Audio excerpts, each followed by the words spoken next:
Deep in Ecuador's lush Amazon rainforest, the most biodiverse place on Earth, the rarely seen Waorani tribes are sharpening their spears and preparing their blowguns to fight Ecuador's new plan to auction as much as 8 million acres of the rainforest for oil drilling.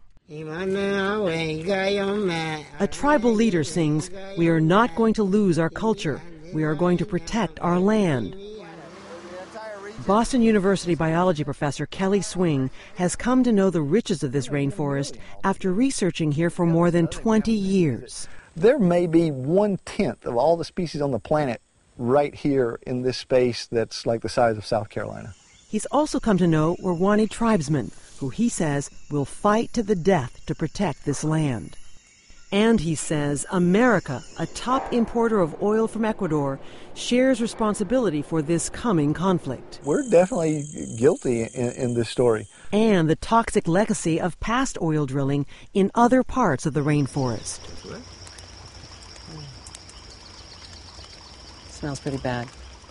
Well, I understand that more oil has been spilled here than in the Exxon Valdez disaster in Alaska. Yeah, those numbers are real. We're talking about hundreds of small spills that add up to a huge amount. Hola, how are you?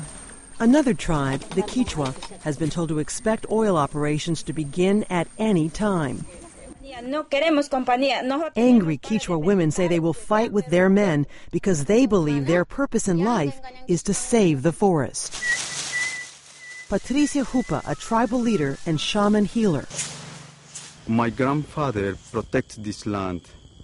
And after this, my father said me, you need to protect. If I am living, I'm going to fight my community. As long as you're alive, you're going to Yes. fight for your community. You feel so strongly. Yes. I'm sorry. He sees no difference between the survival of the forest and the survival of his people. The drilling is being ordered by the government of Ecuador, which depends on Amazon oil for up to 50% of its revenues.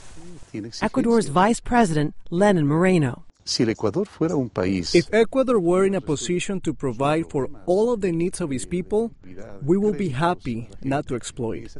However, that is not the case. So if confronted with indigenous people with spears, would Ecuador use force?